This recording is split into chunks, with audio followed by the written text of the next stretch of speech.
Bueno, ¿cómo están? Les damos la bienvenida a un nuevo episodio de Fútbol Neto, este grandísimo espacio que llega a su episodio número 25. Hoy tenemos un invitado que creo resume mucho de lo que ha sido el sentido de la creación de Fútbol Neto, así que nos vamos a dar un gran gusto.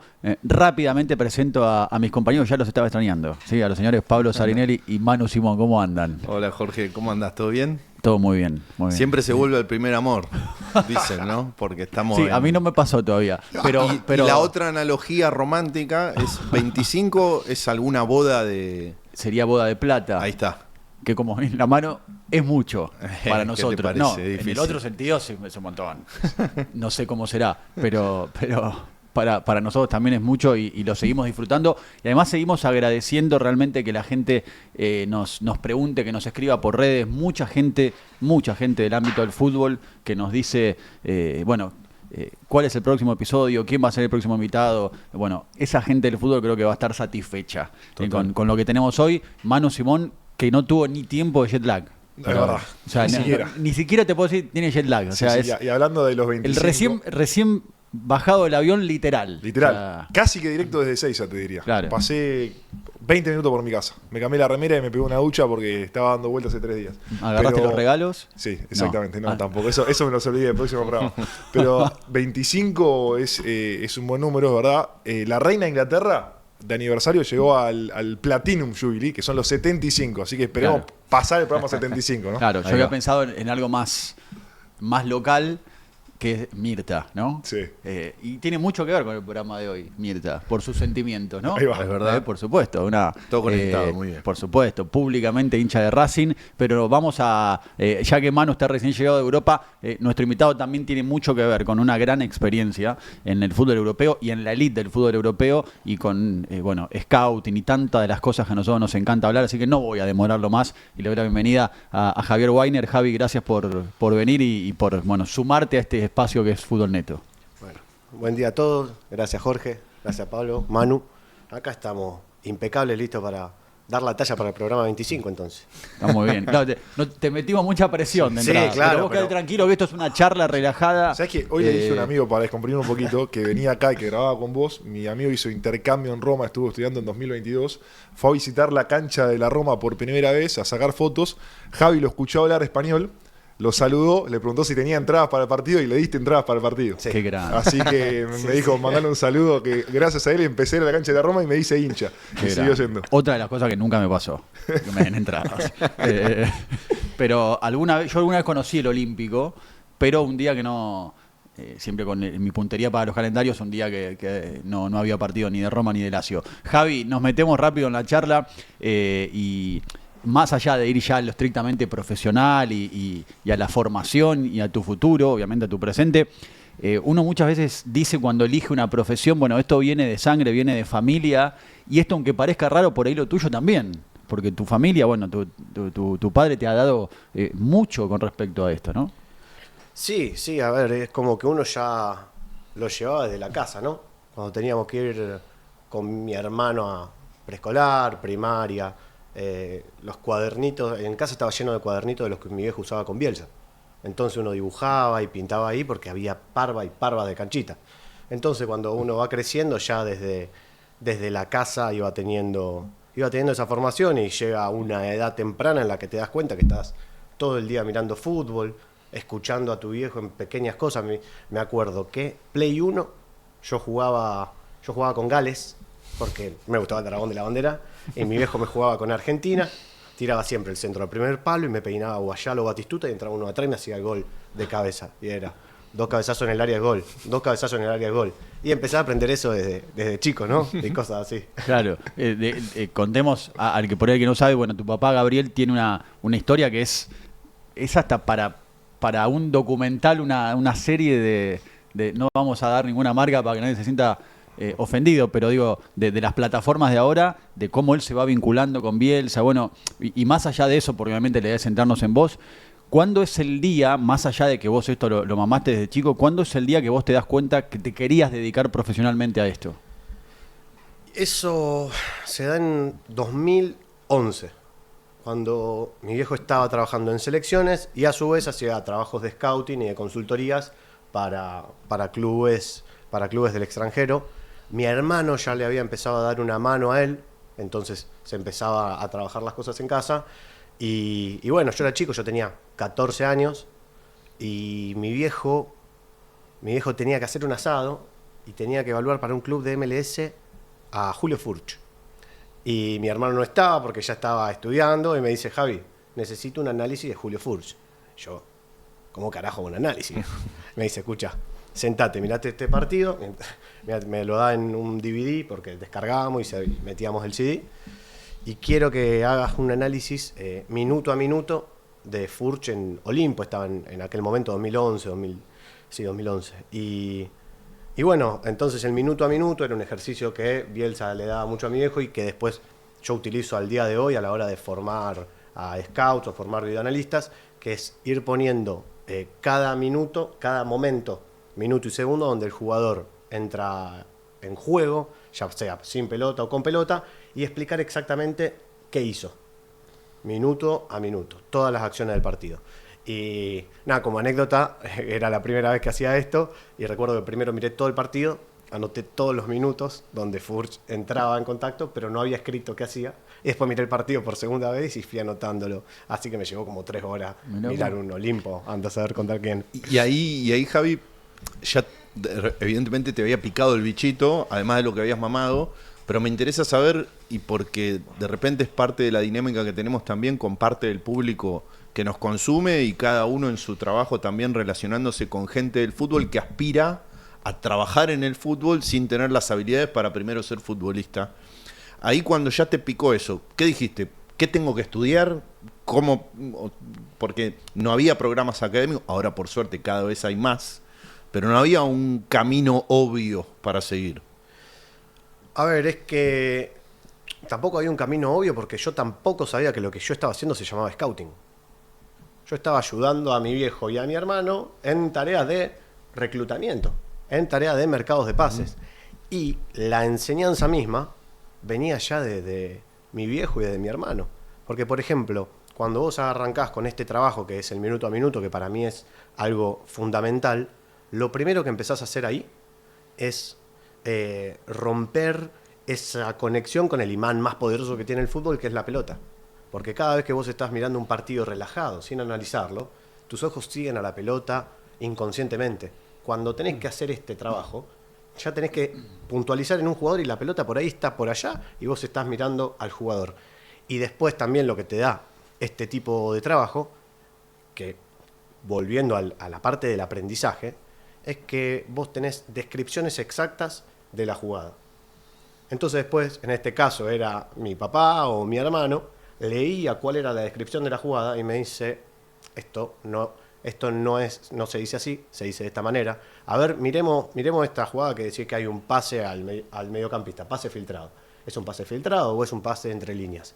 Y entonces constantemente uno se empezó a educar y ahí era todos los días hacer un partido, hacer 2 partidos, empezar a después una competencia familiar con mi hermano, a ver quién encontraba mejores jugadores, con mi papá también, y bueno, eso nos llevó año a año, fuimos acelerando esta dinámica, y cuando yo lo miro con el diario del lunes, ya entendiendo de qué van las direcciones deportivas, básicamente yo era un scout ahí, mi hermano era un jefe de scout que reunía la información de los dos y la organizaba, y mi viejo más un director deportivo que luego tomaba las decisiones y decía, ok, para este club puede ir este, para este club puede ir el otro, y hacía los contactos. Pero el aprendizaje se dio todo en casa. Y ya que dijiste que en ese entonces no existía la dinámica del scouting desde el tecnicismo, y que aparte te volviste muy meticuloso con utilizar las palabras correctas para explicar las aptitudes correctas, ¿cómo definirías hoy el scouting? ¿Qué es el scouting, además de intentar detectar jugadores buenos para que los equipos tomen mejores decisiones? Primero, hay una pequeña cosa que te corrijo, Pablo. No es que no existía, es que yo lo desconocía completamente. Perfecto. Existían, pero claro, desde mi casa en Rosario con 15 años no tenía la menor idea de lo que estaba haciendo. El scouting para mí es la actividad que llevan a cabo observadores de un club para armar un plantel lo más lo más competitivo posible, teniendo en cuenta el presupuesto que tiene el club y el contexto tanto de tu estilo, de tu club, de tu entrenador, como el de los jugadores a incorporar. Básicamente, scouting es la exploración. Ujú. ¿Y cuántos de tu experiencia en Europa y en Sudamérica también, hasta qué punto hoy todos los clubes tienen desarrollada bien esa metodología? ¿O todavía es algo bastante nuevo? Desarrollada bien, ahí me puedo detener en el bien, porque muchos clubes en Europa, no en Argentina, pero todos los clubes en Europa tienen su departamento de scouting y tienen sus scouts. Es como un debe, una obligación. Después, si están bien o mal desarrollados, pasará por cada club y también mucho por las voluntades políticas que tengan los dirigentes, los propietarios de ese club, de darle importancia y relevancia. Hay clubes que tienen departamentos de scouting increíbles, con muchísimas personas, pero lo que quieren es tener una buena cantidad de información en su estructura. Es decir, cuando va un jugador a determinado club, decir, a ver si se nos pasó. No, no se nos pasó. Ok, están ahí. Es realmente, llamémoslo, curioso, polémico, pónganle el adjetivo que quieran, pero hay muchos clubes que siguen funcionando así a día de hoy. ¿Que es solamente observan desde lo que ignoraron? O... Muchas veces es para tener una base de datos, para tener información, pero después esa información podría ser mucho más relevante en el desarrollo de su economía y en el desarrollo de su deporte, que no la usufructúan como uno creería que se la podría usufructuar, ¿no? Acelero un poco en el tiempo, Sí. y después seguramente volveremos más al trayecto, pero también la idea de hoy es conversar sobre tu futuro en el corto plazo. Ahora nos vas a explicar bien cuál es la idea y cómo sería técnicamente el cargo, pero vas a ser parte del equipo de trabajo de Diego Milito en el caso que gane las elecciones la próxima semana, en los próximos días en Racing. Hace poquito invitamos a un episodio a Sebastián Pait, el gerente de fútbol de Vélez, y casi que inconsciente o indirectamente hablamos de, a mi criterio, la funcionalidad ideal que tienen en cuanto a gestión deportiva los clubes en Latinoamérica, que es una especie de doble comando entre una personalidad con pergaminos y trayecto en el club, Ricky Álvarez, que es el director deportivo de Vélez, junto con Sebastián Pait, de repente sin tanto renombre, pero capaz más formado en ciertas habilidades duras, y con trayectoria gestionando fútbol y gestionando deporte. Un poco la idea entre tu función futura y la de Sebastián Saja es esa, de repente Sebastián con mucho recorrido, mucho olor a césped, y de repente vos que también ya te formaste en bastantes más habilidades duras en gestión deportiva. Un poco, sí, un poco la visión que tuvo Diego fue esta. Yo hasta ahora no he trabajado en una estructura exactamente de como vamos a hacerlo ahora, con Sebastián como director deportivo y yo como secretario técnico. Ahí también voy a corregirte una pequeña cosa para mí, que no es el olor a césped, sino el olor a vestuario, ¿no? Es que el director deportivo debe gestionar recursos humanos, debe gestionar al plantel, y para eso sí necesitas tener ese olfato de vestuario, esas pequeñas cosas que a uno que no jugó se le pueden hacer imperceptibles, uno lo debe aprender. Cuando combinamos eso, y también Sebastián, que fue líder de muchos grupos, porque no solo fue ex jugador, ha tenido muchas funciones de liderazgo y responsabilidades en los distintos planteles en los que estuvo. Y combinando eso con la metodología y toda la parte del scouting que uno trae, creo que se puede hacer un gran trabajo. Dicho esto, la verdad que cuando Diego me llama y me comenta la idea, yo primero tenía ciertas dudas al desconocer a Sebastián y su manera de ser, pero cuando hablo con Seba la primera vez, y fueron 2 horas, después hablo de vuelta 2 horas, me encuentro con una persona súper honesta, atenta, transparente, inteligente, formada. Entonces digo, este trabajo lo vamos a poder hacer así a dúo, como él como director deportivo y yo como secretario, sin ningún tipo de dudas. ¿Y qué tenías en la previa de la charla. De repente tu temor era que todo lo que vos podés procesar y documentar no estuviese sustentado por quizás alguien que no pasó por toda la formación que vos fuiste teniendo, y la idea del trabajo es que cada uno aporte ese peso que tienen por su trayectoria. A ver, yo... Mi temor, cuando salgo de Roma, mi objetivo era ir a un club, y repito esto, de que tenga voluntad política de llevar una dirección deportiva seria y de llevar un trabajo de scouting serio. Para eso necesitas que estén alineados el presidente y el director deportivo. Cuando Diego no solo me conoce, sino que Diego fue director deportivo. Y es raro encontrar un director deportivo que se haga presidente. Entonces digo, bueno, esta pata ya está dentro. Ahora necesito conocer al director deportivo para saber si realmente uno va a tener peso, si a uno se lo va a escuchar. Y cuando hablo con Sebastián, me cerró todo. Cuando hablo con Sebastián me cerró todo, porque realmente es una persona con la que ya me di cuenta inmediatamente que se va a hacer un gran trabajo. ¿Qué hace de una dirección deportiva un proyecto serio? Dijiste ahí que hablaste con Diego, hablaste con Sebastián, encontraste un proyecto, te interesó, pero a mí creo que particularmente me llama la atención, se define mucho y también hacemos una pregunta generalmente en todos los episodios. Cuando una dirección deportiva es seria, en el contexto del fútbol argentino, ¿qué requiere? ¿Qué tiene que tener?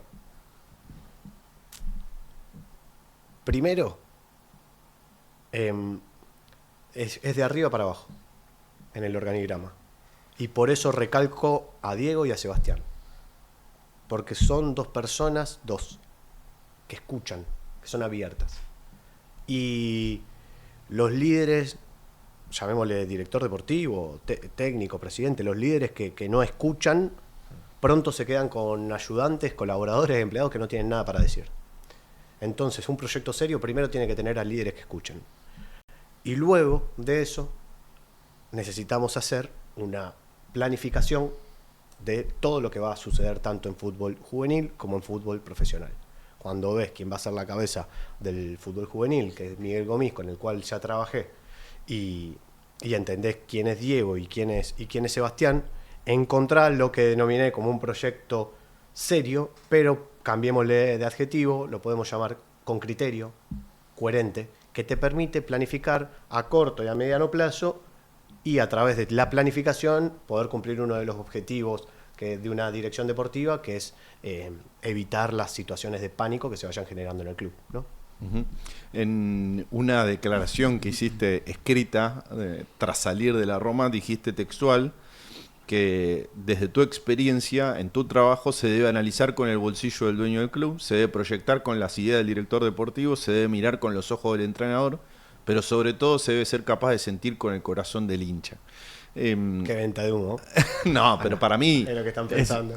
Es hermosa la frase. De hecho, la traje redactada porque me parece, como pocas veces, tan buena la síntesis de cuál debe ser el propósito y la visión desde el scouting.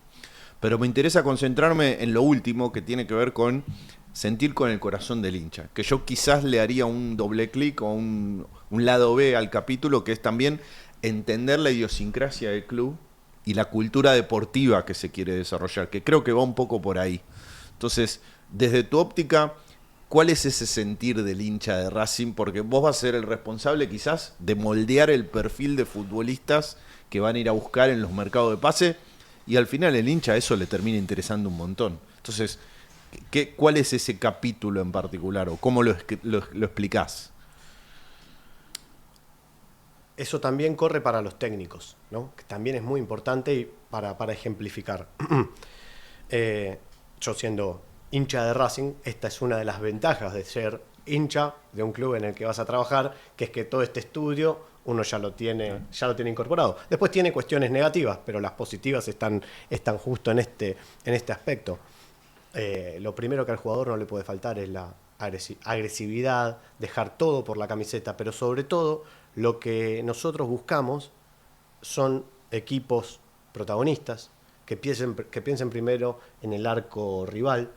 No tiene el hincha de Racing un paladar negro, pero sí una sed de protagonismo. Por dar un ejemplo claro, En nuestro periodo anterior, que con Diego en Racing, tuvimos 2 técnicos, que fueron Coudet y Becasese.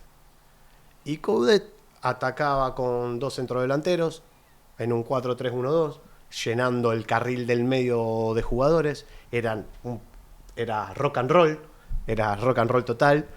Y después Sebastián jugaba con extremos, un equipo con un poquito más de posesión, usando los carriles, usando ancho los laterales, a veces adaptaba con línea de 5. Entonces vos decís, che, no hay una línea entre uno y el otro. Sí, no hay una línea táctica específica, pero hay una línea del sentir del club. ¿Qué queremos como club? Como club queremos equipos protagonistas, que siempre piensen primero en el arco rival, que se le dé buen trato a la pelota, y después y ahora voy juntando un poco todo, si hago toda una ensalada me freno. Tranquilo. Y eso te permite también hacer una planificación deportiva integral, que es lo más importante. Porque después, con el trabajo que hacía Miguel Gomis en juveniles, vos también desarrollás el modelo de qué tipo de jugador queremos para Racing, en base a estos tipos de entrenadores que vamos a poner también en el primer equipo, y empezás a analizar y a formar tus juveniles y a reordenar tus juveniles en base a lo que vas a ir haciendo. Y voy con un ejemplo muy claro con respecto a esto, y parte todo de la historia del club, del hincha, por eso voy llevándolo, que para mí el caso de mayor éxito, voy a contar para mí cuál es el caso de mayor éxito en nuestra gestión de Racing, y es que cuando llegamos el último lateral derecho que había debutado en Racing había sido José Luis Gómez, en 2013, 2014, y bueno, decimos, ¿cómo puede ser que gastemos tanto en laterales derechos y no hayamos formado ninguno en inferiores? Entonces miramos las inferiores y hay una sobrepoblación de volantes internos.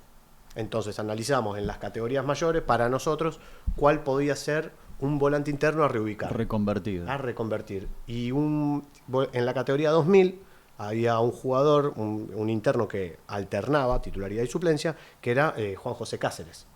Agresivo, fuerte, con mucha dinámica, que atacaba muy bien el espacio, con buen juego aéreo. Y después de verlo 4 o 5 partidos, charlar con Diego Huerta, que en ese momento estaba allí, tenía mucho conocimiento de juveniles, dijimos, che, este chico puede ser lateral. Y sí, Javi jugó, alguna vez ha jugado, le pasamos los informes a Diego se los pasa a Gomis, están todos de acuerdo en que se puede reconvertir de lateral derecho. Gomis habla con los técnicos de esas categorías mayores, el jugador comienza a jugar de lateral derecho en quinta, sigue en cuarta. Cuando llega Becasese pide hacer un sparring, un selectivo, y Cáceres estaba de lateral derecho, y ahí empieza a tener minutos en primera y vuelve a debutar un lateral derecho en Racing. Perdón que te interrumpa, Javi, pero está buenísimo este ejercicio. ¿Podés explicar un poco más? O sea, partió de una hipótesis, Sí. que es hace muchos años que no debuta un lateral derecho Sí. formado en Racing en la primera división. Pero esa hipótesis, ¿quién dice, vamos a ponernos a estudiar cómo podemos resolver esto? O sea, ¿es iniciativa de ustedes desde la Secretaría Técnica? ¿Es el director deportivo que les dice, próximo objetivo, semestre siguiente es...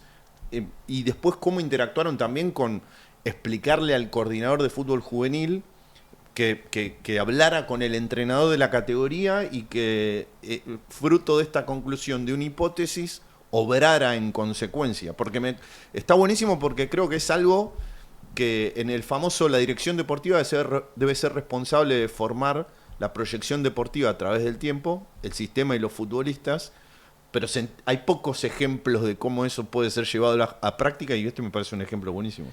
Por eso para mí es el caso de mayor éxito como dirección deportiva en los primeros 3 años en Racing. Porque realmente es un ejemplo claro de cómo debería funcionar, y ahí vuelvo a la pregunta de Manu, una dirección deportiva seria. ¿Por qué? Porque tenés a un director deportivo que escucha atentamente lo que le dice un jefe de scout, que hizo un análisis con sus scouts, y después tenés a un coordinador de juveniles que está con el mismo criterio y escucha al director deportivo. Por eso cuando vos ves en una dirección deportiva seria, cuando las cabezas tienen el mismo criterio y la misma visión de club, es mucho más fácil que se puedan dar estos procesos.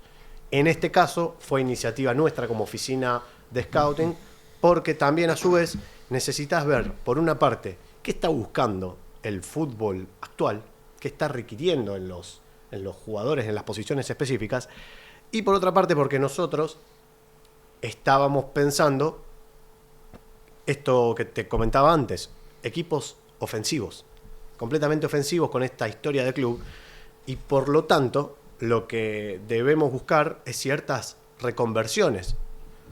Es muy probable que si vos estabas formando laterales en línea de 4, que eran centrales reconvertidos, después, cuando llegue un entrenador al primer equipo y busque un lateral ofensivo, no lo va a encontrar en sus juveniles. Ahora, si nosotros nos ponemos a evaluar extremos que no sean los extremos titulares y que vos decís, ¿podrán hacer carrera como laterales? Porque después de lo de Cáceres, Miguel Gomis dijo, esto mismo hay que hacerlo con Nacho Galván, que era extremo izquierdo, lo pasa al lateral izquierdo y hoy también está en primera división. Entonces, después son ideas de personas que estamos conectadas, pero lo que se necesita es una comunicación fluida, más allá de que haya un proceso. Hay un proceso, pero después tenemos la comunicación y la libertad de poder conversar y compartir esto. Claro, y ahora, Javi, porque seguramente hay otro, más allá de esto, otro momento importante que te va a tocar en Racing y que obviamente ya tenés experiencia en otros clubes, porque si bien el trabajo de exploración es continuo, tiene como su temporada alta que es el mercado. Y alguna vez leí en alguna entrevista que diste y se lo escuché a otras personas, o se lo leí a otras personas que están en el mismo rol, hablar de los tiempos del mercado, que son muy importantes entender los tiempos del mercado. ¿Cuáles son esos tiempos del mercado? Es bastante amplio. Los tiempos del mercado también tienen que ver mucho con tu presupuesto y con el tiempo previo que llevas trabajando ese mercado, ¿no? Entender los tiempos de trabajo es muy importante porque cuando estamos acostumbrados a que los entrenadores piensen semanalmente o a veces cada 3 días, nosotros debemos pensar semestralmente y cada un año. Por darte un ejemplo, para contestar lo de los tiempos de mercado, nosotros jugamos a anticiparnos al mercado. A que cuando el objetivo, el ideal y la utopía es que el entrenador en el día 1 de la pretemporada ya tenga todos sus refuerzos. Cosa que nunca sucede, pero tenemos que hacer un trabajo para ello. Por darte un ejemplo, en Roma, y por la pregunta que habías hecho antes también, Pablo, lo que no coincidía era el presupuesto del club con lo pedido por el entrenador. Porque teníamos a un entrenador como Mourinho, que exigía jugadores a su nivel, y el club tenía problemas con el financial fair play y no podíamos invertir en el mercado. Y vos tenías a Mou que venía y te decía, ahí que me van a mostrar, y le mostraba un desconocido. ¿Y quién se lo dice, no? Claro, claro. Pero después venía del club la dirección que era, che, acá no hay plata. Entonces lo que tenés que buscar son jugadores a préstamo, con opción, y jugadores libres. Entonces los tiempos del mercado para nosotros eran muy importantes. Entender cuáles eran las oportunidades del mercado, llegar antes a ella y estar analizando los vencimientos de contrato a 1 año y medio para empezar las charlas con los agentes, para empezar a ver si al jugador le renuevan, si no le renuevan, y llegado el caso, poder avanzar por ellos. Entonces, vos decís, cuando analizás la Roma, decís, no hubo scouting, no, porque el scouting pensado cómo traer jugadores jóvenes y revenderlos a un precio muy alto. Pero al fin y al cabo tuviste que llevarle a Mourinho jugadores como Wijnaldum, Dybala, Lukaku, Sergio Oliveira, Endika, todos jugadores libres, a préstamo y que tengan el nivel y el perfil para suceder. Ahora, me diste el pie hablando del mercado, porque el otro día cuando pensaba, digamos, distintos interrogantes para el programa de hoy, yo decía, nosotros hablamos mucho de las acciones exitosas del mercado, o sea, cuando las incorporaciones se concretan, pero quizás está bueno saber los entretelones de, por ejemplo, cómo continúa el plan de mercado cuando a vos se te cae una operación. Sea una operación, un jugador que vos quisiste y apuntaste y para vos fue tu plan A y no se da, o una operación que vos la ves casi cerrada y de golpe se cae. ¿Cómo sigue el plan de mercado a partir de ese momento? es que sería un error en el proceso llegar con una sola opción. Claro. Llegar con una sola opción sería un error total. Por eso uno llega con dos. No, te intenta tener... No, recuerdo vos- siempre el caso de Paul Barber, que él decía que en Brighton siempre tenían 3 opciones Claro, para todos los roles, incluso para el de él. Entonces él decía, si yo me voy, Brighton ya sabe quiénes son los 3 candidatos para reemplazarme. Pero digo, imagino, entiendo eso, más allá de que tenés muchos nombres, cómo se trabaja quizás más desde el aspecto anímico, aunque suele quizás muy por arriba, de decir, bueno, esto lo teníamos cerrado. Yo entiendo que teníamos un plan B y un plan C, pero apuntamos a este y lo teníamos cerrado y se nos cayó. Esa es la parte más difícil de todas, la parte anímica. Porque la administración de la frustración y la tristeza es muy grande. Es muy grande y uno tiene que aprenderla. Porque no es solo que se te cae un jugador. Por ejemplo, a mí me gusta... Para mí un jugador está analizado completamente cuando lo viste en distintos contextos. Mínimo 6 partidos. De local y de visitante, contra un equipo más chico, contra un equipo medio y contra un equipo más fuerte. Entonces son 6 partidos. Y después lo miras más en profundidad, haces el análisis del contexto, del entorno y todas estas cuestiones. Cada vez que yo estoy mirando a un jugador, por ejemplo, lo estoy analizando a Pablo para Racing. Bien. Primero lo miro en un partido, lo destaco, después empiezo a mirarlo a él puntualmente y después cada vez que lo miro lo empiezo a pensar con la camiseta de Racing, en el cilindro, si tiene que tirar una pared con Sosa o con Juanfer, cómo se llevará con ellos en el vestuario, cómo lo recibirá la gente. Todas estas cosas hacen que el trabajo del scout esté en un plano imaginativo. Siempre desde el plano imaginativo más que del plano de lo real. El plano de lo real comienza cuando el jugador concretamente viene y comienza a jugar. Y después cuando dice, bueno, ¿sabe qué? Llegó un club de Arabia y se llevó a Pablo. Todo eso que vos hiciste tiene que pasar inmediatamente. Y ahí es cuando uno tiene que pensar que el jugador, como lo decía Valdano de Suárez, que para Suárez la pelota más importante es la próxima, el jugador más importante es el próximo. Y ir para adelante, porque si te quedas en eso, fuiste. Te trabas. La serenidad se alcanza cuando uno deja de desear el pasado perdido. Y en su ideal de trabajo, ¿qué tanta importancia tiene la opinión del técnico con respecto a los jugadores que ustedes traen o le sugieren que compre? Porque van a llegar a un club que obviamente tiene un técnico más consolidado que nunca y no es fácil que todas las pretensiones de ustedes como dirección deportiva se alineen con las del técnico. Justo con Pablo charlábamos del libro que está ahí, que se llama How to Win the Premier League, y Ian Graham con Michael Edwards empiezan su gestión en Liverpool con Brendan Rodgers de técnico, que no está ni alineado ni con ellos ni con los dueños del club, y cómo se trabaja con esa dinámica muy diferente a la que después viene con Klopp, por lo cual esa es mi pregunta acerca de cómo hacen para que ustedes entren en un club con un técnico que ya está puesto y se alineen las expectativas de ese técnico con las de ustedes como dirección deportiva. Escuchándolo. El técnico en el proceso de selección de jugadores es la persona más importante para nosotros. Como decía en ese texto, si yo no aprendo a mirar el fútbol con los ojos del entrenador y de su cuerpo técnico, yo voy a estar fallando completamente como scout.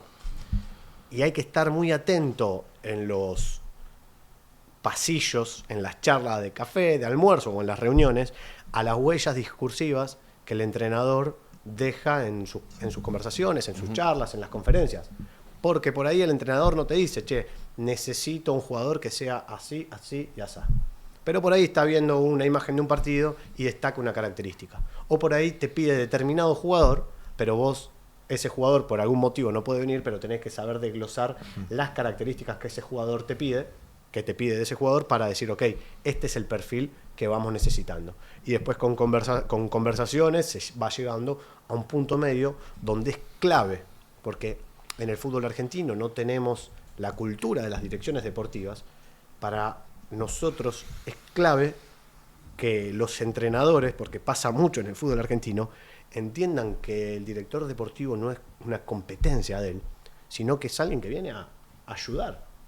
Te ayudo a sacarte tarea de encima. Vos tenés que entrenar, tenés que dirigir, tenés que plantear el próximo partido, tenés que analizar a los rivales, tenés que gestionar el vestuario, a tus jugadores, además tenés que comer, tenés que dormir, tenés que tener tiempo de ocio, porque si no te vuelves loco, bueno, somos 4, 5 personas que vamos a estar mirando jugadores para ayudarte a elegir lo mejor posible. Y a la hora de decidir si el fichaje se hace o no, más allá de Racing, en tus experiencias previas, por ejemplo en Roma, ¿cuánta injerencia tiene el técnico? Porque hace un par de días tuve una charla con un director deportivo de un club europeo que me decía, consultamos con el entrenador, pero si el entrenador me da un 70% de aprobación del jugador, yo lo compro y le doy para adelante.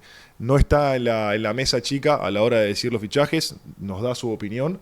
Nosotros proponemos los nombres porque las características de juego del equipo son claras, independientemente de quién sea el técnico, que va a estar y después se puede ir mañana, pasado o dentro de 2 años. Pero si él me da un 70% de aprobación, yo al jugador lo compro, aunque ese 30% restante no le convenza. En las experiencias que tuve, tanto en Roma como en Racing, nunca llegó un jugador sin el ok del director deportivo y sin el ok del técnico. Si hay un poco de duda, se busca otra. Nunca es la única opción un jugador, hay muchos, hay varios. Para eso hay que estar atento, hay que estar con los ojos abiertos. Hablaste del perfil de interlocutor o de líder que tiene la sabiduría y la honestidad para escuchar lo que vos le podés aportar o lo que un equipo de trabajo le puede aportar. Coincido, para mí esa es la principal aptitud que destaca en la gestión deportiva moderna. Ya podés hacer un corte rápido inicial entre perfil de entrenadores, director deportivos o personas al comando que aceptan escuchar otros conocimientos provenientes de otra disciplina y el que no. Entonces coincido que eso es elemental. ¿Cómo es el ejercicio cuando el entrenador, porque otro de los identificadores del fútbol actual es que hay muchos entrenadores que por un sesgo de inseguridad siempre recomiendan traer un jugador con el cual ya trabajaron? ¿Y cómo convive eso? ¿Cómo ponderás eso a la hora de tomar una decisión o de dar un veredicto sobre un posible fichaje? De hecho, van a convivir, en el caso de que ganen las elecciones, con un cuerpo técnico que, por ejemplo, se destaca, es Vox Populi, identificó a Maxi Salas porque ya lo habían enfrentado y ya lo habían trabajado. Entonces, ¿hasta qué punto ese es un sesgo con el cual ustedes pelean en lo cotidiano? En la generalidad pasa siempre. Es una cuestión que pasa siempre y uno ya lo tiene asumido, que los entrenadores usualmente quieren a jugadores que han dirigido o que han enfrentado. Y sabemos que va a ser así. No tenemos como dirección deportiva, uno no tiene ningún tipo de problema, que si coincide en la búsqueda con ese jugador, aceptarlo. Después son muchas conversaciones, porque también en el fútbol sudamericano se ha dado que muchos entrenadores vienen de malas experiencias con directores deportivos, entonces no te confían. Claro. Entonces es un trabajo de confianza, de que vean tu trabajo, de que vean tu buena voluntad, tu honestidad, cómo llegas a esos nombres y después llegar de común acuerdo a un jugador. Porque si no, esto es tiempo. Si eso, el técnico te dice uno, vos le decís no, vos le pasás otro nombre y él te dice no. Llegamos al último día de la pretemporada sin jugadores. Claro. Entonces ahí viene en nuestro trabajo algo que se habla muy poco porque no está en la teoría. Haces cursos y estudias todo, pero que se da absolutamente en la práctica, y es cómo convencer a un entrenador. Es casi como el libro. Y arranca. Es casi como el How to Win the Premier League. Sí. A mí me interesaría mucho. Me lo prestan. Peor, abro un paréntesis. How to Win de Primera Nacional. Sí, pero es otro tema. Es para, Sí, lo busqué, pero no estaba escrito todavía. Claro. Nadie sabe, no se descifró el código Claro, todavía. no, evidentemente está complicado. Claro, los dos no venden. Sí. Pero a todo esto, el caso que menciona Pablo, se da en el libro, es un Benteke versus Lukaku, que Graham y Edwards proponen a Lukaku como principal alternativa para la posición de 9, y el amigo Brendan Rodgers, que se fue, pero Claro, muy termina vapuleado en llevando el a libro, Benteke. muy vapuleado, le pegaron con de todo, le dice, no, yo quiero a Benteke. Insistió 2-3 mercados con el jugador, y decían, Benteke no va con tu estilo de juego, y decía, vos no sabés más que yo de cómo juegan mis equipos, y le dieron el gusto de comprar a Benteke por una fortuna, solo por una razón, que habían estudiado el mercado de la Premier League con data, y le había dado que no te preocupes, si Benteke no rinde en Liverpool como sabemos que va a pasar, va a haber otro club que lo va a comprar, porque siempre los de mitad de tabla para abajo juegan con 9 como Benteke. Bueno, Benteke fue al Liverpool, no funcionó, lo terminaron vendiendo, jugó muy poco, Claro. pero yo creo que es muy difícil, lo que decías vos, ¿no? ¿Cómo convences al entrenador? Yo te propongo a Lukaku, que quizás sí se adaptaba más a las condiciones de juego de Liverpool, pero el entrenador me pide a Benteke. Yo, si fuese director deportivo o vos, Javi, y leyendo el libro, pensaba, ¿por qué le dieron el gusto de Benteke? Porque imagínate que no estaba el caso de que Benteke jugaba en otro equipo de Premier. Yo no lo hubiese comprado a Benteke, yo quería a Lukaku, pero le compraba a Lukaku y Rodgers no me ponía al jugador. De vuelta voy a la pregunta del técnico, que tiene que estar muy, muy alineado con la dirección deportiva, porque si no tenés este conflicto, que es muy difícil de resolver. Bueno, y eso ha pasado mucho, y calculo que te habrá pasado, de que a veces vos comprás un jugador que al técnico no le convence, ya te vas riendo. Y vos te das cuenta que hiciste una gran inversión, una gran movida, y el técnico no lo pone, y vos decís, ¿qué carajo está haciendo? Pasa, ahora no tengo... No, Sí. digo, forma parte del capítulo del libro que vas a escribir de cómo convencer a un entrenador. No, pasa mucho, ya te digo, es el principal error de un director deportivo sería llevarle a un jugador con características que el técnico no solicitó. Si el técnico te pide un vaso y le traes un plato, te va a dejar el plato en el banco de suplentes y el jugador se va a depreciar constantemente. Ahora, si hay un análisis en profundidad hecho como este, de decir, ok, Sí. pero los equipos de Premier League de abajo van a necesitar uno, está bien, porque forma parte de la planificación, que es lo que se busca de una dirección deportiva, que es lo que busca una organización, busca de la planificación una predicción precisa del futuro. Un club busca del scouting una predicción precisa del futuro, una predicción en términos futbolísticos, en términos económicos. Predecir el futuro, ¿en qué sentido? En imaginarse posibles escenarios para el día de hoy planificar acciones para esos escenarios. Es decir, hoy, en diciembre, yo me tengo que pensar que probablemente en junio van a llegar muchas ofertas por jugadores de Racing. Ok, tengo que pensar de qué ofertas van a llegar, de dónde podrían llegar, para qué determinados jugadores, por cuánto podrían llegar, y en base a eso, qué tipo de jugadores va a haber a disposición en el mercado y cómo nosotros podemos invertir menos o cuánto podemos invertir para reemplazar esos perfiles. Eso forma parte de la planificación de la dirección deportiva y es lo que se hizo en el caso de Benteke. Se predijo que en 6 meses o en un año lo iban a querer y a necesitar equipos bajo de la tabla, entonces era una inversión que se puede hacer. Ahora, volviendo a lo que habíamos dicho, la parte más difícil es convencer al resto de que esa idea es la tuya, está bien, es la que va, si se quiere. Y ahí vuelvo al plano de lo imaginativo. Yo miro a un jugador por primera vez en una cancha y solo en mi cabeza está que ese chico puede jugar en Roma, en Leverkusen o en Racing. Y a partir de ahí, primero él me tiene que convencer a mí, después yo se los tengo que mostrar y convencer a mis compañeros, después juntos tenemos que convencer al director deportivo y después el director deportivo tiene que convencer al técnico. Y después tenemos que convencer al presidente de que esa es la inversión. Que hay que poner la plata. Que hay que poner la plata. Entonces, una cadena de convencimientos en los cuales uno tiene que tener ciertas herramientas para poder dar en la tecla, ¿no? Y en esto de las gestiones, de la elección de jugadores, a mí siempre me gusta buscar algún ejemplo. Vos estuviste... Para el clip, diría el piberío. Un ejemplo para el clip. Claro. Vos estuviste, digamos, muy cerca por tus gestiones de llevar, por ejemplo, a Facu Bonanote, a la Roma, o incluso un caso más resonante, el de Kendry Páez. Terminó siendo una operación que hizo hablar al mundo por su edad, sobre todo. Digo, ¿qué fue lo que pasó ahí? ¿Qué fue lo que pasó? ¿En qué O lo que sentido? quieras, o lo que vos quieras y puedas contar de por qué esos jugadores no llegaron a Roma. A Roma, esos jugadores no llegan. A ver, lo de Kendry, uno tenía el análisis hecho de muy chico. Al jugador desde muy chico uno lo conocía y de suerte, realmente, por eso lo que hablaba de la curiosidad.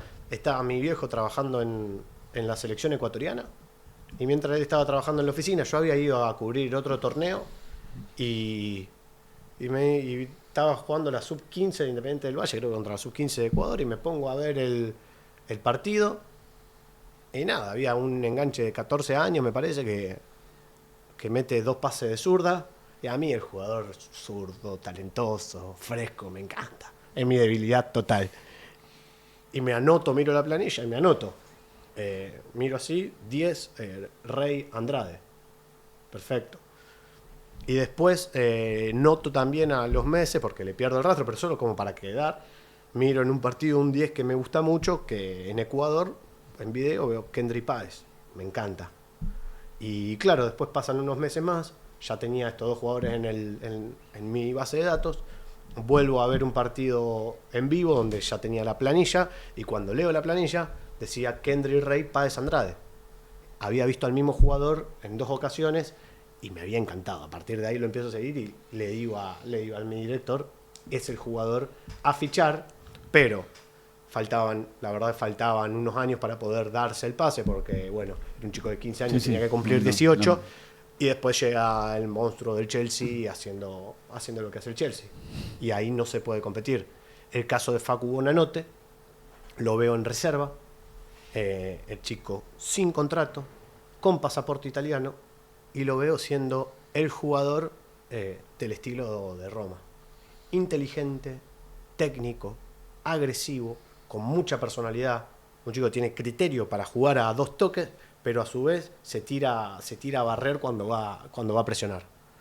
Y después lo veo jugando en la primera de Rosario Central, en sus primeros partidos, y pasar de un contexto al otro, de Rosario Central a Roma, es muy fácil, porque son clubes similares, son ciudades grandes, son ciudades que están divididas por 2 clubes muy populares, el hincha con mucha pasión, te exige desde el minuto 1 que des todo, te empieza a chiflar si en el segundo tiempo no vas ganando.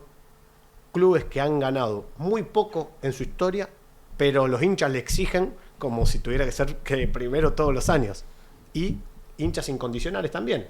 Entonces, muchas similitudes. Entonces hacer el contexto, el paso de Buenanote, de Rosario Central a Roma, con la locura de sus hinchas y todo, era bastante sencillo. El jugador, jugando también como jugaba, con el pasaporte italiano, era una oportunidad que no se podía dejar pasar.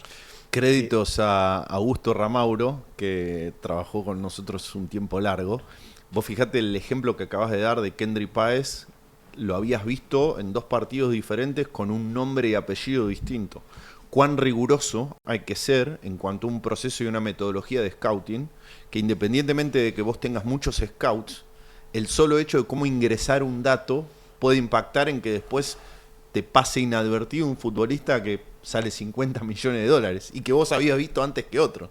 Entonces, cuán importante es ser riguroso en un proceso de trabajo. Perdón, pero quería hacer ese comentario. Un gran DT un día me dijo, ahora está por jugar otra final, me saco el sombrero, que sabe que le van a hacer goles, pero que prefiere elegir cómo le van a hacer esos goles. Y escuché a un gran secretario técnico decir, nuestro proceso de trabajo implica, entre otras cosas, elegir en qué dirección nos vamos a caer, que sos vos, Javi. ¿Cómo convivís con el error y cómo después trabajás para convertir un error, que puede ser, dijimos que no a tal futbolista un año atrás y hoy es un escándalo, un futbolista de culto, para que no te vuelva a pasar, o para convertir eso en un proceso de crecimiento futuro? Primero es dar por hecho que te vas a equivocar, dar por hecho que el error va a existir siempre en este trabajo. Es una constante. En todo momento estamos mirando jugadores y decidiendo si tiene que ser o no para nuestro club y el potencial. Es decir, ¿qué va a pasar con ese jugador? Constantemente. Mirás 2 partidos por día, todas las semanas. Es decir, vos mirás en un día de base, ya miraste a 44 jugadores. Y estás tomando, si querés, 44 micro decisiones. Cuando hablo de caerse direccionado, de equivocarse es equivocarse con un sentido. Vuelvo a la parte del criterio. Vuelvo a la parte de colocar al scout en un espacio de responsabilidad con respecto a aquello que está firmando. Es decir, no interesarme exactamente en cómo me describe el scout al jugador, sino por qué me lo describe así. Y cuál es el proceso que el scout hace para llegar a esa conclusión. Después, si este jugador falla, y fallamos también nosotros, si no rinde, ahí podemos analizar qué pasó en nuestro proceso y qué tenemos que retocar para el próximo jugador también. Esto como una oficina de scouting de fútbol profesional y también en el fútbol juvenil. Unificar estos criterios nos van a permitir alinear lo que hacemos. Entonces, vos podés traer un jugador y errarle a ese jugador, pero cuando traes, como pasó en Racing, traes 27, 28, alrededor de entre 28 y 30 me parece que fueron en nuestros 3 años anteriores, vos cerraste en 3 o en 4. Eso es porque tenés un criterio a través del cual vas seleccionando jugadores, que el criterio básicamente es conocimiento más pensamiento crítico. Entonces eso es un poco lo de convivir con el error. Y siendo los estándares tan altos, Roma, Racing, equipos que tienen que pelear por campeonatos, ¿cuál es el indicador, el KPI, el criterio que utilizás para medir si una decisión fue acertada o no? O sea, por ejemplo, minutos en cancha, trajiste un jugador, ahora acabas de describir 27, 28 y que sentís que fallaron en 4 o 5. ¿Qué te hace juzgar que 23 fueron acertados? Que el jugador haya tenido el rendimiento esperado. ¿En qué sentido? Cuando hacemos el análisis tenemos criterios internos de puntuación donde ponemos, qué sé yo, 9, 10, el jugador es top, es decir, va a venir a ser un titular indiscutido, tiene posibilidad de selección o futura venta a Europa. 7, 8, un jugador titular casi inamovible en el primer equipo. 5, 6, un jugador que viene a formar parte del plantel y puede ser un jugador que entre cotidianamente. Del 1 al 4, jugadores que hoy por hoy no tienen nivel para jugar en Racing. Si en el informe yo veo que le había puesto 9 a un jugador y el jugador me está alternando entre el banco y la titularidad, algo falló en el proceso. Un poco esa es el relevamiento interno que hacemos y es parte del autoconocimiento, que es una parte fundamental de nuestro trabajo. Y siendo que comenzaste en este trabajo, vos lo describiste allá por 2012, 2013 más o menos, cuando las herramientas que ofrecía la industria eran otras, ¿cómo convivís hoy con las plataformas, con el análisis de datos y cuánto peso le das a la valoración que puede hacer un indicador ya preconstruido versus o en complemento con esta valoración de puntajes que de repente con ciertos criterios subjetivos haces vos y tu equipo de trabajo? El criterio es los puntos que ponemos internamente es una cuestión que hacemos para simplificar la comunicación interna y para llevar una pequeña estadística de lo que hacemos, porque después también al final, después de un año vos analizás cuántos jugadores, ¿viste? Qué puntaje le fuiste poniendo a tu jugador, entonces ya ves cuánto tiempo gastaste en ver determinados tipos de jugadores. El análisis de datos, y ahí por una parte es cómo yo elegiría, siendo un director deportivo, si voy a tener analista de datos o no. Yo creo que si llegás a poder tener, como vamos a tener en el Racing, 3 scouts, un secretario técnico y un director y un secretario técnico, no es necesario tener un analista, un scout que sea analista de datos concretamente. Si se puede complementar, genial. Si yo soy director deportivo de un club y me dicen el presupuesto es solo para un scout, yo traigo un analista de datos que me agarre, que pueda recopilarme la más volumen y la mayor cantidad de información posible. Un dato práctico, en Roma había un departamento de datos y nosotros éramos un departamento de scouting. Entonces, ¿cómo era mi proceso para llegar a un jugador? Primero, lo que hacía era una cuestión bastante personal, si se quiere, pero mirar al jugador por YouTube. A mí los videos que hacen los fanáticos de skills, mejores acciones por YouTube, me encantan. Te banco a muerte. Me encantan. Opino igual. ¿Por qué? Porque primero el que lo hace con mucho amor. Y las cosas que están hechas con mucho amor siempre están bien. Y para mí no está tan sesgado, o sea, o no tan marcado por determinados intereses, me pasa. Por lo menos porque yo lo uso mucho cuando tengo que ver a veces a equipos y futbolistas puntuales para comentar un partido y encontrás cosas que están buenísimas, ¿sabes? Están buenísimas, le meten música, le meten un fueguito, te diviertes. La remera del club con Photoshop. Sí, Ya Una le dan- cámara lenta cuando tiene una bicicleta. Ya le dan la bienvenida, Welcome to, le pone el sí, título. me encanta, me encanta. Vos todavía no lo viste, pero ya está Welcome to Roma. Sí, ¿O no? eso es buenísimo, boludo. Pero ahí vos lo que tenés, te están resumiendo de una manera el trabajo más complicado del scout. Vos como scout lo más difícil es ver el potencial de un jugador. O sea, hay un fanático en su casa que le dedicó horas a buscar las mejores acciones de un jugador. Lo que te está diciendo es, mirá, esto es todo lo que él puede hacer. Más, no puede hacer más que esto porque si no, el pibe en su casa lo hubiese encontrado. Entonces ahí el video de YouTube me define el potencial, si se quiere, del jugador. Y no solo eso, él lo quiere tanto a ese jugador que no le puso los errores en el video. Entonces, probablemente lo que no aparezca en el video van a ser los posibles defectos del jugador. Entonces yo miré 8 minutos y ya tengo potencial, virtudes y posibles defectos. Después me iba a la oficina de datos con el nombre del jugador y le digo, en base a lo que ustedes tienen analizado, ¿cuáles creen que son sus defectos? Perfecto. Y ellos te dicen, mira, con los datos que tenemos, puede ser que no conecta muchos pases en el último tercio, que le cuestan las distancias largas. Entonces yo ya me enfrento en la plataforma online de videos, voy sabiendo los posibles defectos por parte del video de YouTube, los posibles defectos por parte de un análisis concreto de datos, las posibles virtudes y el potencial del jugador, y entonces ya mirando 30 minutos del jugador, ya me hago rápido una idea de si tengo que profundizar o no el análisis. Ese es un poco el proceso y dónde entran los datos para mí. Bueno, de hecho, nosotros ya tenemos que ir cerrando, pero yo me quedaría una hora más hablando. No queremos abusar de tu tiempo, Javi. Hace poco nosotros tuvimos la posibilidad de estar dando una charla muy linda en Deportea. Yo soy malísimo con los números, pero ¿cuánto podemos hablar? 200 chicos había, Sí. más o menos. Y te vas encontrando a partir de eso, después que hay muchos que están estudiando periodismo deportivo, pero que están muy interesados en todas estas cuestiones y donde se va abriendo o se puede abrir una rama interesante. Entonces, digo por esto de vos decir los videos que a veces un fanático arma en la casa y se pasó horas, es muy artesanal, muy casero, pero que termina siendo una gran herramienta. Pero bueno, ya tenemos que cerrar. Primero porque la curiosidad también es clave en nuestro laburo. Yo me quedé con lo de Buonanotte, ¿por qué no se hizo? Así cortito porque no quiero alargar. Cortito, lo de Facundo no se hizo. A ver, yo llegué al punto, fue el jugador que más me terminé comprometiendo porque estaba muy seguro de él y llegué a Rosario con una remera de Roma que dice 40 Buonanotte.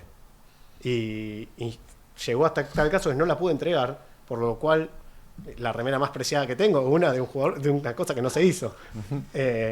Y no se dio por cuestiones burocráticas del club. Claro. Por cuestiones burocráticas del club. Mirá. Algún otro jugador, opinión del entrenador, presupuesto, termina en un momento donde donde se me dijo que no se podía realizar esa inversión en ese momento. Claro. Que es lo que suele suceder. Claro. El caso era muy factible y haciendo dos pasos más se podía resolver. Se ve que Mourinho no entró a YouTube y no vio Facu Buonanotte Highlights. Sí, a no, lo diferencia tuya. vimos mucho y le gustaba mucho. Ok. Le gustaba mucho, pero después no pudimos. Mirá vos. La burocracia en los clubes de fútbol y en los clubes tan grandes es un rival, es Bueno. algo a vencer. Nosotros no tenemos, o sea, no somos un espacio donde se busque el título, pero nos dejaste uno interesante, que a Mourinho le gustaba mucho Buonanotte para la Roma. Sí, Ese sí. es un buen título. Y lo otro también cortito, vos estuviste en el Leverkusen.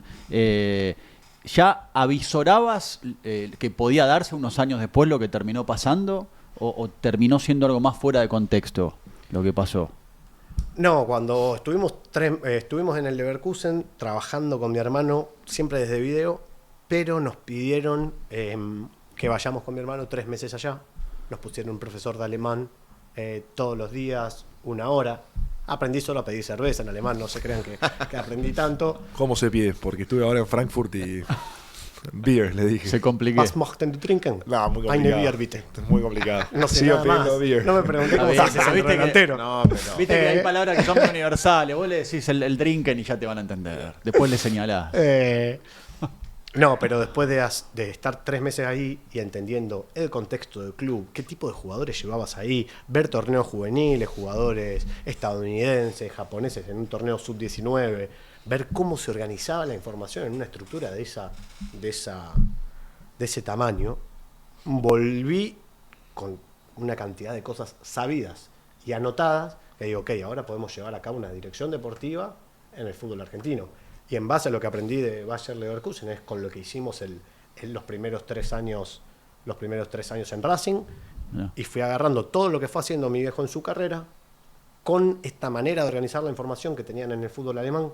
Ahí armé el proyecto de Racing y después con lo de Racing, cuando digo armé el proyecto de Racing, quiero aclarar, armé cómo se debería componer una oficina de scouting para realizar un proceso de 3 años, y en base a eso también lo llevé a Roma, y como éramos 5 senior scouts y tuvimos que aportar cada uno lo suyo.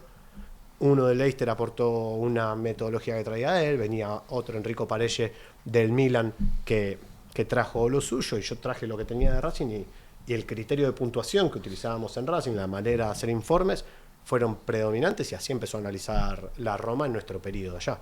Entonces, sí, lo de Leverkusen me dio una base y decir, che, acá hay algo. ¿Puedo hacer una pregunta más para los scouts jóvenes que nos están escuchando? No es normal que un argentino sea o tenga un puesto tan alto en un club como la Roma.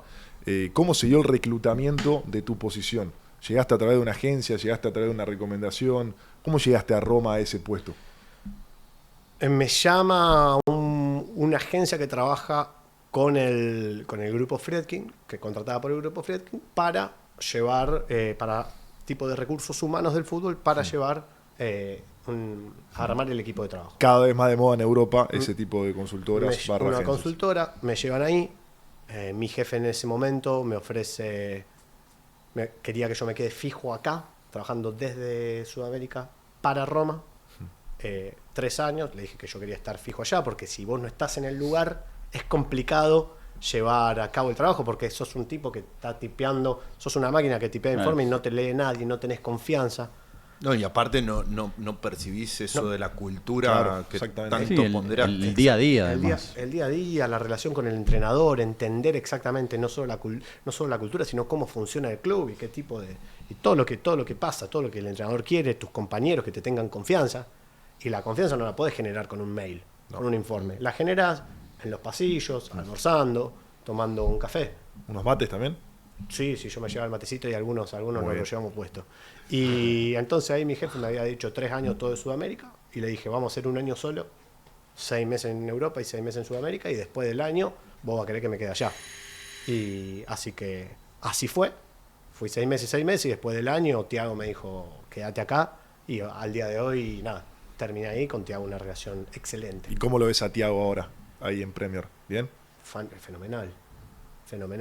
Tienen un entrenador que para mí es excelente, y se ve muy claro cuál es el proceso de reclutamiento, cuál es la idea, cuál es el estilo de juego. Bueno, ahora le ganó al City y al Arsenal en esta temporada, si no me equivoco, y lo veo bien, un tipo que tiene las ideas muy claras y va a seguir dando grandes pasos en el fútbol. Excelente.